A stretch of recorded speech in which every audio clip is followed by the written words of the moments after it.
توحید-سنت.com اس web site پر ملاحظہ فرمائیے ممتاز علماء کرام کی تقاریر، درس قرآن و حدیث، اسلامی کتب کا وسیع ذخیرہ، فرقے باطلہ سے مناظرے اور بہت کچھ۔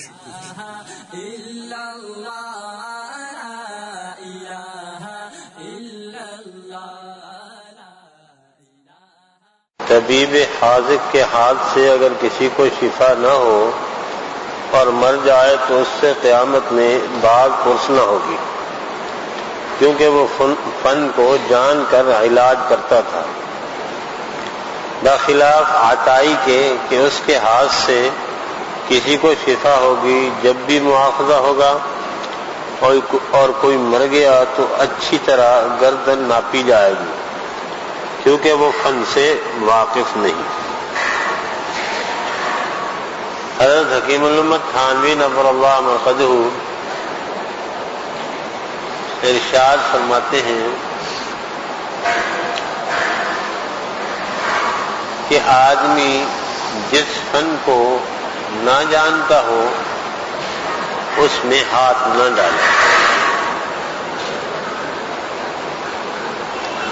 مثال کے طور پر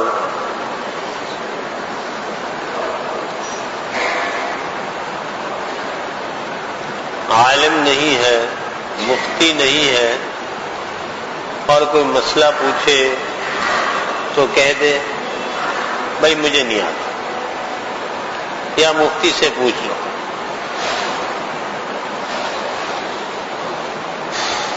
خواہ اس بنیاد پر کہ لوگ کیا کہیں گے کہ اس کو مسئلہ بھی نہیں آتا، انٹ شنٹ بتا دیا، الٹا سیدھا بتا دیا،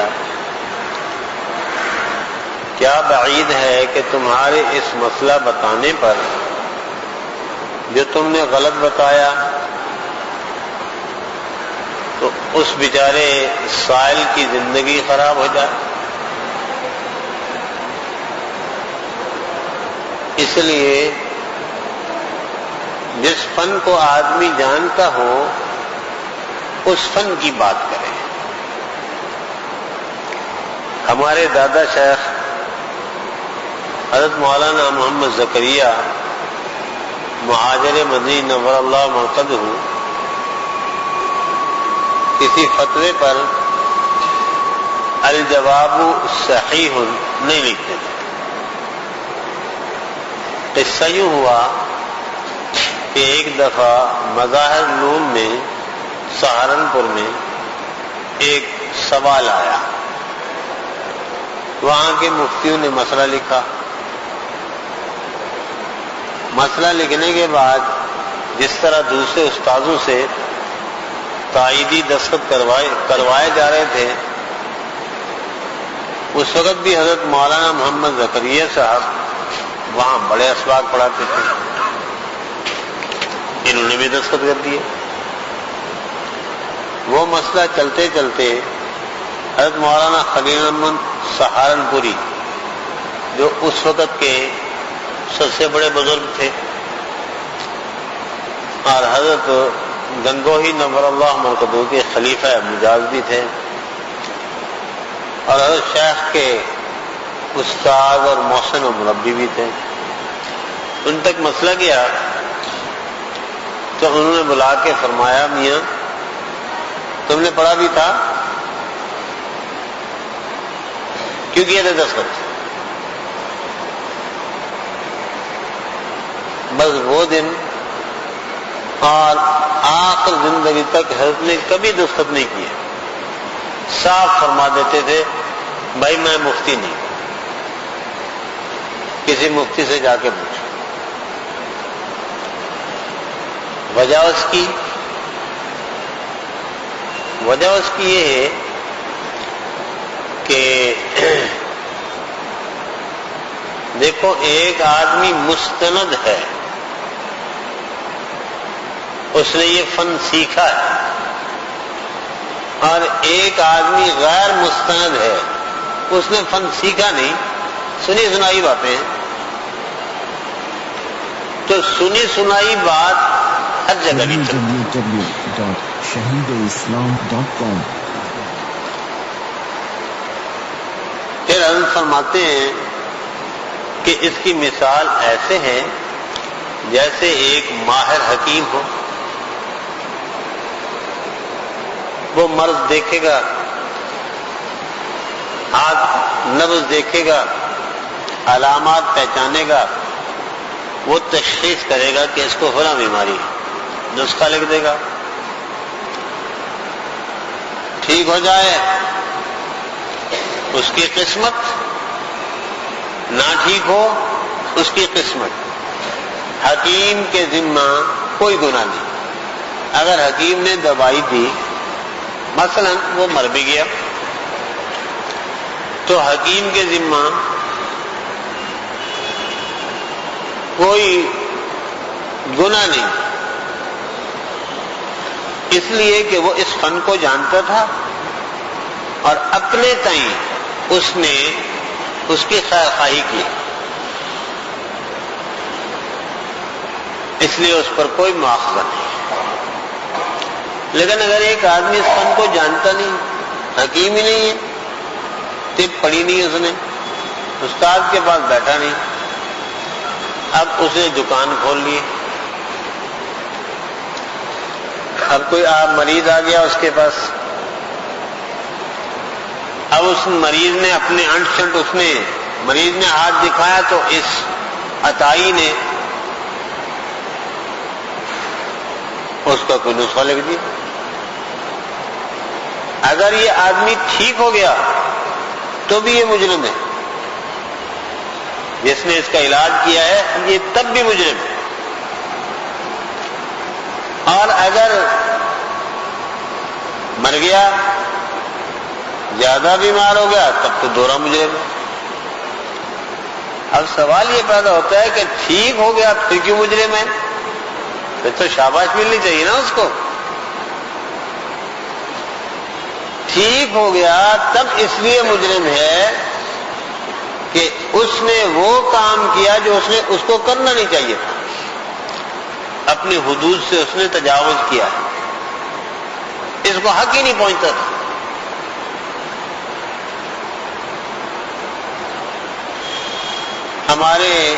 میرے شیخ تھے حضرت مولانا محمد عبداللہ بہلوی رحمۃ اللہ علیہ، ان کی ہم نے کتاب بھی چھاپی ہے.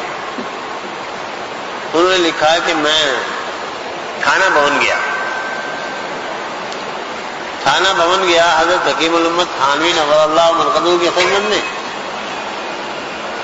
تو حضرت بیٹھے ہوئے تھے سیدری میں، مجھے ذرا فرصت ہوئی تو میں استاد کتابیں پڑھا رہا تھا. میں جا کے طلبہ کی صف میں سبق سننے بیٹھ گیا. حضرت نے مجھے دیکھ لیا، وہاں سے بلوانے کے بعد خوب ڈانٹا کہ تمہیں ضرورت کیسے ہوئی درسگاہ میں جانے کی. اس لیے کہ اگر وہ استاد طلبہ کی استعداد کے مطابق تقریر کرے تو تم کہو گے کہ اس کو کچھ آتا نہیں، اور تمہاری استعداد کے مطابق تقریر کرے تو طلبہ کا نقصان ہے.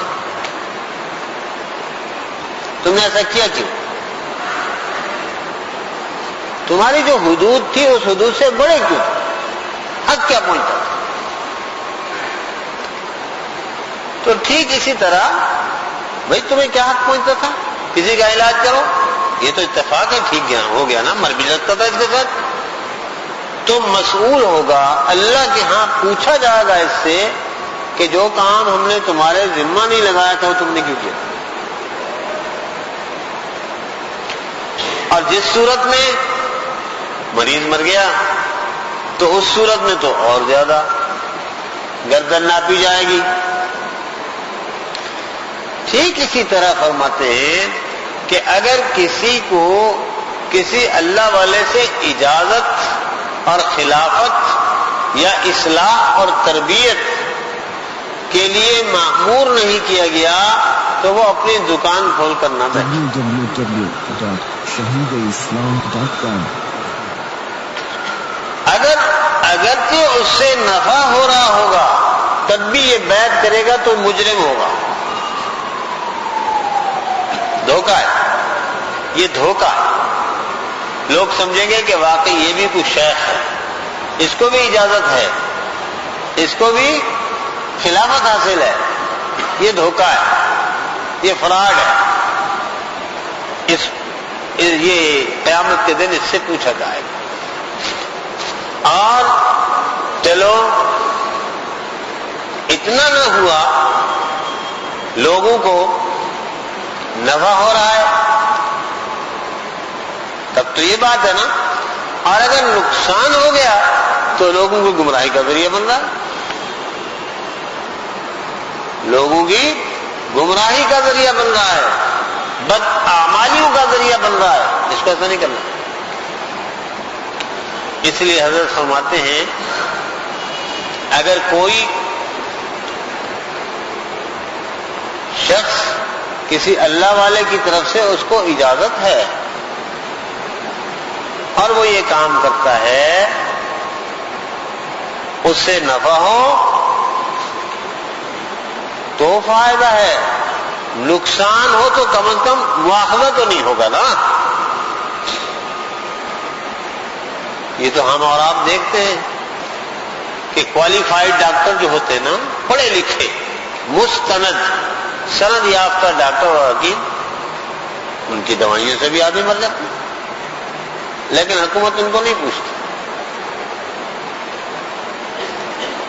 حکومت ان کو نہیں پوچھتی اس لیے کہ کہتے ہیں کہ اس کے پاس سند ہے، اس نے کوئی غلط علاج نہیں دیا ہوگا، دوائی نہیں دی ہوگی. اور اگر کوئی انکوالیفائڈ ہو، بے پڑھا، جاہل، غیر مستند، اور اس نے کسی کو انجیکشن لگایا، کسی کو دوائی دی اور مریض مر گیا، تو ایسی صورت میں گورنمنٹ ایسے آدمی کو پکڑتی ہے. یہ ایسا آدمی مجرم ہے. جس طرح یہ قصہ ہے، اسی طرح فرماتے ہیں طبیب حاذق کے ہاتھ سے اگر کسی کو شفا نہ ہو اور مر جائے تو اس سے باز پرس نہیں ہوگی قیامت کے دن، باز پرس نہیں ہوگی. کسی مستند عالم دین سے یا کسی مستند شیخ سے اگر کسی نے تعلق جوڑا اور اس سے اس کی اصلاح نہ بھی ہوئی تو اس مستند کا کوئی اس میں قصور نہیں. اللہ کے ہاں اس سے نہیں پوچھا جائے. اور کسی غیر مستند عالم سے نیم حکیم، خطرہ جان، نیم مولوی، خطرہ ایمان کے مصداق اگر کسی غیر مستند عالم سے یا غیر مستند پیر سے اگر کسی نے تعلق جوڑا اور اس کی اصلاح نہ ہوئی، یہ بھی مجرم اور وہ بھی مجرم. 2 پیسے کی چیز خریدنے کے لیے تو تم 10 دفعہ بجا کے دیکھتے ہو،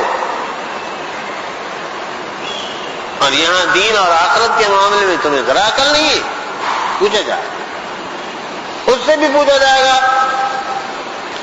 کہ جب تمہارا میدان نہیں تھا تو تم نے کیوں خواہ اس میں سر مارا. لیکن اگر وہ مستند ہے، کسی کا مجاز ہے، اور پھر اس نے اس کے اصلاح کے لیے نسخہ بھی تجویز کیا، فائدہ ہو گیا، تو قیامت کے دن انشاءاللہ اس کی نیکیوں میں اس کا بھی حصہ ہوگا. اور فائدہ نہ ہوا تو کم از کم اس سے نہیں پوچھا جائے گا.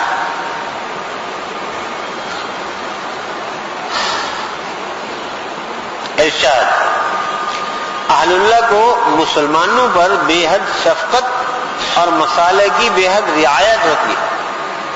فرماتے ہیں یہ جو اللہ والے ہوتے ہیں ان کو مسلمانوں کے ساتھ بہت شفقت ہوتی ہے، اور یہ مصلحتوں کا بھی خاص لحاظ رکھتے ہیں۔ چہرہ پڑھ لیتے ہیں، دیکھتے ہیں کہ اس سے بات کرنی ہے، کس سے کس موقع پر بات کرنی ہے اور کس نوعیت کی بات کرنی ہے۔ www.shahideislam.com اس لیے پہلی بات تو یہ ہے کہ شفقت ہوتی ہے، مزاج میں شفقت غالب ہوتی ہے۔ ایسا کوئی کام، ایسا کوئی معاملہ ان کے ذمہ نہیں لگاتے جس سے اس کے لیے مشکلات پیدا ہوں۔ ایک بات۔ دوسری بات یہ ہے کہ ایسا طبیعتوں کی حالت مختلف ہوتی ہے، بعض اوقات یکسوئی ہوتی ہے، بعض اوقات پراگندگی ہوتی ہے، طبیعت پریشان ہوتی ہے، وحشت ہوتی ہے طبیعت میں۔ اب طبیعت میں وحشت ہو تو اس وقت کوئی بھی بات کی جائے اگلے کو نفع نہیں، اس لیے وہ دیکھتے ہیں کہ اس وقت بات کرنی ہے یا نہیں کرنی، اور کرنی ہے تو کیا بات کرنی ہے۔ یہی وجہ ہے کہ حضرت صلی اللہ علیہ وسلم کے پاس مختلف اوقات میں مختلف لوگ آئے اور سوال ایک کیا، جواب مختلف۔ سوال ایک کیا، جواب مختلف۔ مثال کے طور پر ایک آدمی آیا، اس نے عرض کیا رسول اللہ حج کی ماہیت کیا ہے؟ فرمایا پراگندگی اور کثرت سے تلبیہ پڑھنا۔ آپ صلی اللہ علیہ وسلم نے مخاطب کو دیکھا اور اس کے مزاج کے مطابق علماء فرماتے ہیں حضور صلی اللہ علیہ وسلم نے محسوس فرمایا کہ اس میں زیب و زینت کا ذوق ہے، یا اس میں تلبیہ میں کثرت کی کمی ہے۔ تو حضرت صلی اللہ علیہ وسلم نے فرمایا ایک تو پراگندگی پیدا کرو، زیب و زینت چھوڑ دو، اور دوسرا کثرت سے تلبیہ پڑھو۔ ایک اور آدمی نے پوچھا بالکل اسی طرح کا سوال، آپ صلی اللہ علیہ وسلم نے فرمایا پراگندگی اور کثرت تلبیہ، اور فرمایا کہ کثرت سے خون بہانا، یعنی قربانی کثرت سے کرو۔ اس کی طبیعت میں دیکھا کہ چلو قربانی کرنے کے معاملے میں ذرا کمزوری ہے، قربانی کرنے کے معاملے میں کمزوری ہے، تو اس کو اس بات کی تاکید فرمائی۔ یہ جو علماء اور صلحاء ہوتے ہیں، اللہ تعالیٰ نے ان کی طبیعتوں میں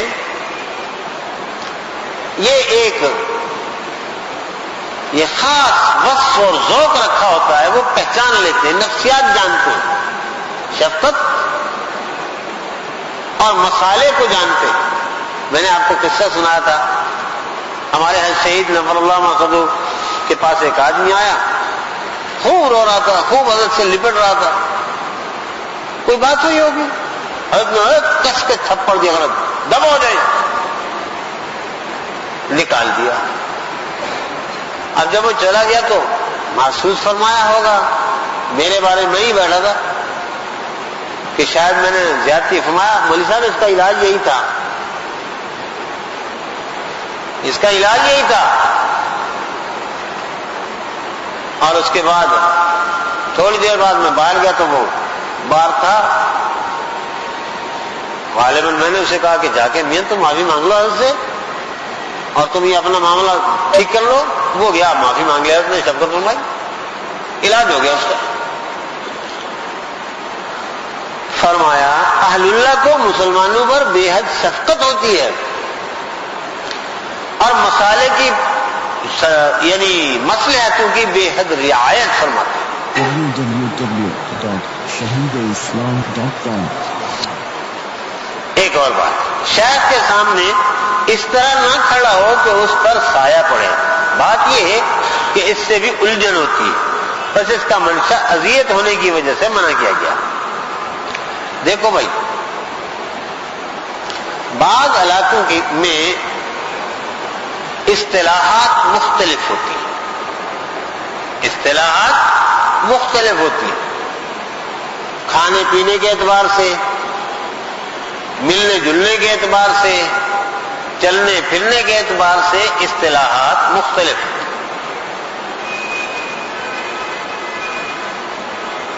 اب یہ جو فرمایا گیا ہے کہ شیخ کے سامنے اس طرح نہ کھڑا ہو کہ شیخ کے سائے پر اس کا پاؤں آئے، اس کا یہ معنی نہیں کہ شیخ کا سایہ بھی مقدس ہے، نہیں، یہ معنی نہیں اس کا.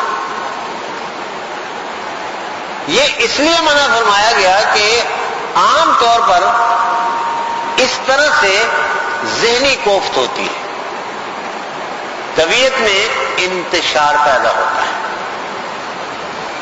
خود آدمی کی اپنی طبیعت میں انتشار پیدا ہوتا ہے. تو فرمایا کہیں ایسا نہ ہو کہ اس کی طبیعت میں انتشار ہو یا اس کی شیخ کی طبیعت میں انتشار ہو اور اس کا نقصان ہو جائے.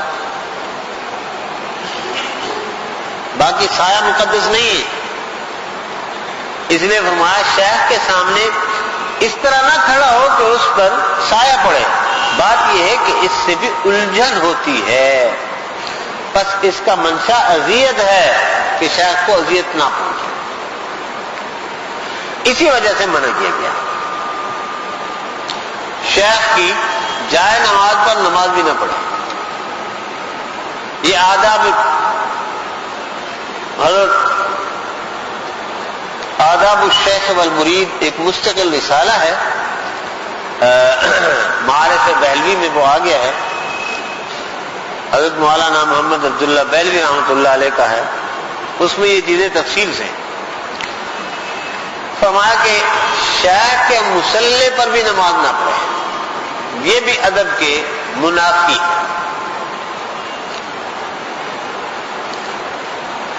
ہاں اگر شیخ اجازت دے دے تو کوئی حرج نہیں.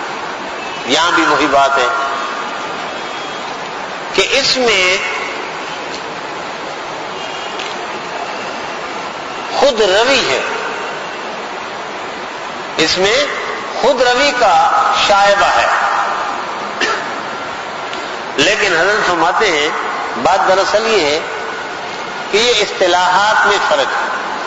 اگر کہیں اور کسی علاقے میں شیخ کے مصلی پر نماز پڑھنے میں کوئی مذائقہ نہ سمجھا جاتا ہو، بے ادبی نہ سمجھی جاتی ہو، بلکہ ان کی اتباع میں وہاں پڑھنے کو کوئی آدمی ادب سمجھتا ہو تو جائز. www.shahideislam.com. اجازت کے بعد شیخ کی جگہ یا مصلی پر نماز پڑھنے اور ذکر کرنے کا کوئی مذائقہ نہیں ہے. بغیر اجازت کے ایسا نہ کرنا چاہیے، کیونکہ ظاہراً اس میں مساوات کا دعویٰ ہے. جہاں شیخ نماز پڑھتا ہے میں نہیں پڑھ سکتا ہوں، پھنس گیا ہے. حضرت عبداللہ ابن عمر رضی اللہ عنہما جو حضور صلی اللہ علیہ وسلم کی جگہ نماز پڑھتے تھے، اس کا منشا محض اتباع تھا، نہ کہ مساوات اور برابری کا دعویٰ. اگر کوئی آدمی کہتا ہے میرا شیخ یہاں نماز پڑھتا تھا، میرا جی کہتا ہے میں بھی یہاں اتباع میں، محبت میں، عقیدت میں نماز پڑھوں، جائز، کوئی حرج نہیں. لیکن وہ کہتا ہے جہاں جس طرح وہ پڑھ سکتا ہے تو میں کیوں نہیں پڑھ سکتا، یہ بھی ادب ہے.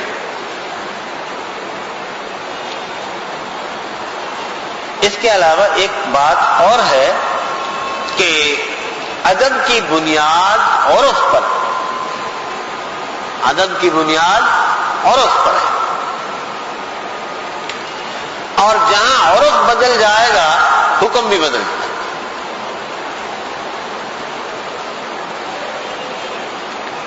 چنانچہ حضرات صحابہ کرام کے زمانے میں حضور صلی اللہ علیہ وسلم کے مصلی اور جائے نماز پر نماز پڑھنا ادب کے خلاف نہیں تھا. اور میں نے کہا آج بھی اگر کسی علاقے میں ایسا ہو تو بے ادبی نہیں ہے، اور اگر کسی علاقے میں بے ادبی شمار ہوتی ہے تو پھر مانا ہوئی ہے۔ اللہ تعالی ہم سب کو ادب نصیب فرمائے۔ باقی ذکر لا الہ الا اللہ، لا الہ الا اللہ، توحید-sunnah.com الا اللہ، لا الہ الا اس ویب سائٹ پر ملاحظہ فرمائیے ممتاز علماء کرام کی تقاریر، درس قرآن و حدیث، اسلامی کتب کا وسیع ذخیرہ، فرقے باطلہ سے مناظرے اور بہت کچھ۔ الا اللہ۔